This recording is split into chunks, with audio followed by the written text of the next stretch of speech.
Hello, my name is Bert Herald. I'm a dietitian at Carilion Clinic, and this is another video on how to use MyFitnessPal. This is a very basic video. This is just going to focus on entering foods for your daily use of MyFitnessPal as a new user. So I'm going to assume that you've already installed the app and you basically launched the app. And the first screen that you're going to see generally after you launch the app is going to be this screen here. So this will show you how many calories you have left for the day remaining. It's called the dashboard, and it's going to show you that. It's going to show you how much food you've had so far in terms of calories, which shows here 1075. It shows your baseline goal. I'm not going to spend a lot of time on this dashboard, but I just wanted to bring attention to it because it is the first screen that you're presented with. What we're going to spend time on today in this lesson is on the diary.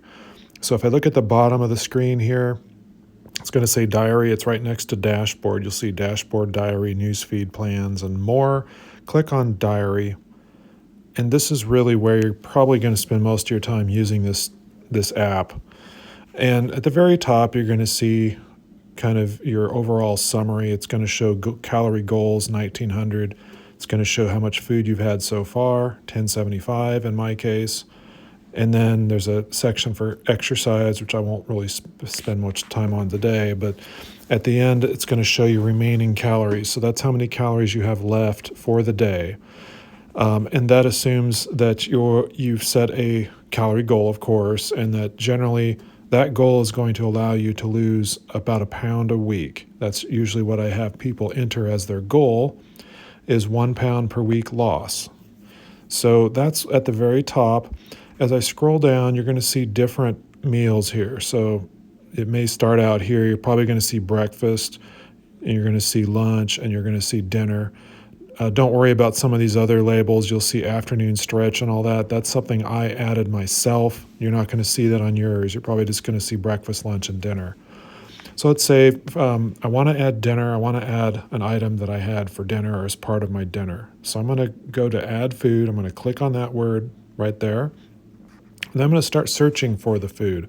So for the example I'm going to use now is a kind bar. So that's a type of a kind of a granola bar, sort of energy bar kind of thing. So I'm just going to say kind bar. I'm going to click search. And it's going to give you some different bars. What I want you to pay attention to now is on the search results, you're going to see a lot of different things come up.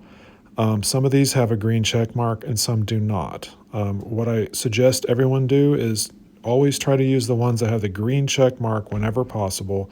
Those are going to be more accurate. The data is going to be more precise, matching what the actual product nutrition is.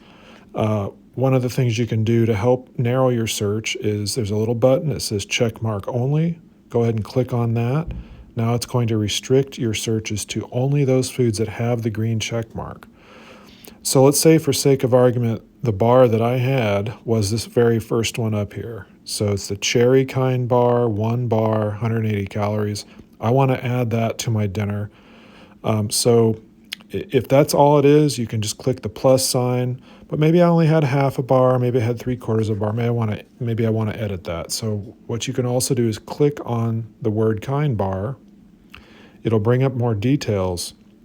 This is where you can alter your portion size. So instead of 1 bar, sometimes you'll see different items down here. Right now it's only showing 1 bar. Some things that you select, maybe it's a potato, an apple, potato chips, whatever it might be. You may see different units down here. You might see 2 bars. You might see half a bar. So sometimes you can change that.